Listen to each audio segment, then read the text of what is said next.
ഇന്ന് മുത്തശ്ശി ഉണ്ടാക്കാൻ പോണ ഒരു തേങ്ങാച്ചോറാണ്.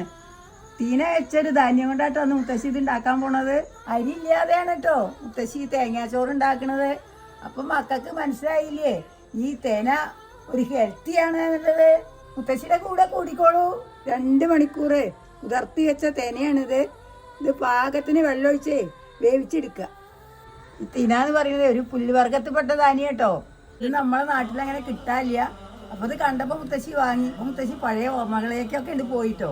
അപ്പോൾ കുറച്ച് നെയ്യ് ഒഴിക്കുകയാണ്, കുറച്ച് ജീരകം, അപ്പോൾ കുറച്ച് വറ്റൽമുളക് ഇട്ട് കൊടുക്കുന്നുണ്ട്,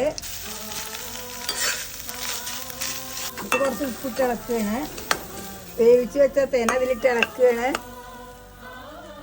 അവസാനമായിട്ട് കുറച്ച് മല്ലിയില ഇതിൻ്റെ മീതെ വെതറി കൊടുക്കാം. ടേസ്റ്റി ആൻഡ് ഹെൽത്തി തേങ്ങാച്ചോറ് ഇവിടെ റെഡി ആയിട്ടുണ്ട്.